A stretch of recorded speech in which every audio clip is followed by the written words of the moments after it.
اگر کسی غربت کی، تنگ دستی کی یا محنت مزدوری کی وجہ سے آپ کا روزہ پر مشقت ہے، آپ کے روزے میں مشقت ہے، تکلیف ہے، تو یہ بات ہمیشہ یاد رکھیے گا کہ جس نیکی میں جتنی تکلیف ہوگی، جس نیکی میں جتنی تکلیف ہوگی اس کا صلہ اتنا بڑھا دیا جائے گا۔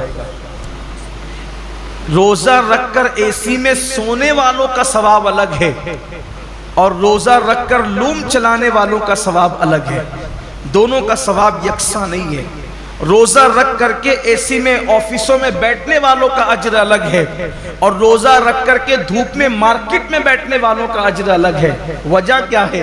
دیکھیے ڈاکٹر اقبال نے اس فلسفے کو بہت اچھے سے سمجھایا ہے۔ اقبال کہتے ہیں الفاظ و معانی میں تفاوت نہیں، لیکن الفاظ و معانی میں تفاوت نہیں، لیکن ملا کی اذان اور مجاہد کی اذان اور۔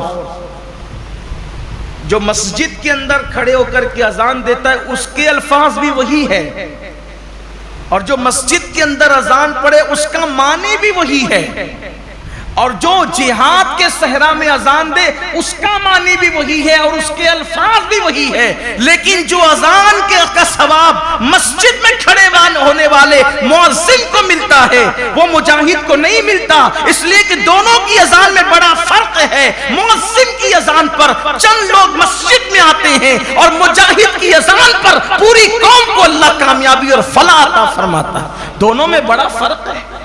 اس لیے کہ یہ اذان پنکھوں کے سائے میں ہے، یہ اذان چھت کے سائے میں ہے، یہ اذان راحتوں میں ہے، اور وہ اذان مشقتوں اور تلواروں کے سائے میں، دونوں میں فرق ہے۔ تو اسی طریقے سے اقبال کی فکر سے روشنی لے کر کہہ رہا ہوں، اور حدیث پاک کہ جس نیکی میں جتنی مشقت اور تکلیف ہوگی اس کا صلہ اتنا بڑھا دیا جائے گا۔ تو لوم چلانے والے مزدور کبھی غمگین نہ ہوں کہ کیسے کریں، ہمت سے کام لیجیے، جہنم مت خریدیے، جہنم کی عذاب مت خریدیے۔ اگر اللہ کی مرضی کسی کو مزدور بنایا، کسی کو سیٹ بنایا، لیکن آپ کو کام ہمت سے لینا ہے، اللہ اس کا صلہ بہت بڑھا دے گا، اللہ اس کا اجر بہت بڑھا دے گا۔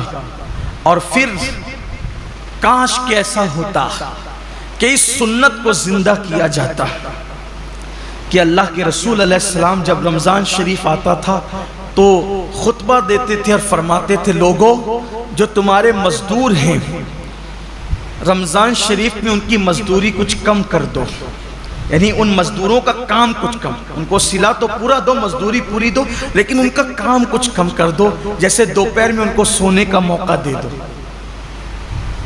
اب یہاں تو سیٹھوں کا حال یہ ہے کہ اگر مزدور نماز پڑھنے رمضان شریف میں بھی جائے تو ان کے ماتھے پہ شکن آتا ہے۔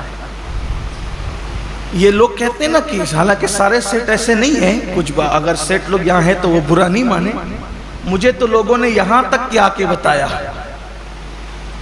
کہ ایک سیٹ صاحب حافظ قرآن ہے، مجھے لوگوں نے نام کے ساتھ بتایا، میں نام نہیں لوں گا کیونکہ میں اللہ کے گھر میں واعظ و نصیحت کرنے کھڑا ہوا، غیبت کرنے کھڑا نہیں ہوا۔ کہا وہ حافظ قرآن ہے، وہ خود نماز میں گئے اور جب مزدور نماز پڑھ کر کے آئے تو انہوں نے یہ کہا کہ اب جا تو نماز ہی پڑھتے رہے، یہاں سے نکل جا۔ یہ صورتحال ہے۔ پھر جس قوم کا حال یہ ہو کہ وہ اس قدر گندی سوچ کی حامل ہو جائے کہ وہ اپنے مزدور کو نماز پڑھنے تک جانے نہ دے، پھر ان کے کاروبار تباہ نہیں ہوں گے تو اور کیا ہوں گے؟ ان کے کاروبار کی ملائی دوسرے لوگ نہیں کھائیں گے تو کیا کریں گے؟ کل اور آج کے کاروبار میں کچھ فرق محسوس کرتے ہیں آپ؟ کل کی برکتوں میں اور آج کی برکتوں میں آپ کچھ فرق محسوس کرتے ہیں؟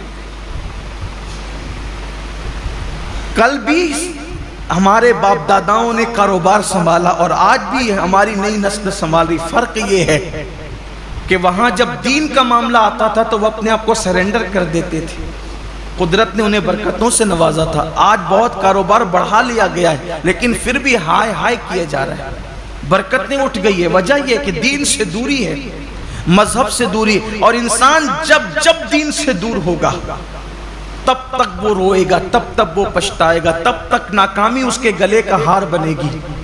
تو آئیے، اللہ رب العزت نے اتنا خوبصورت سا مہینہ ہمیں دیا ہے، اس لیے میری گزارش ہے کہ اس مبارک مہینے میں پہلے تو روزوں کا اہتمام کریں، اور جن کو چھوٹی موٹی بیماریاں ان سے بھی کہتا ہوں، بیماری کا بہانہ لے کے سر درد ہے، بخار آ گیا ہے، کورونا ہو گیا ہے، ان چیزوں کو لے کر کے آپ روزہ نہ چھوڑیں۔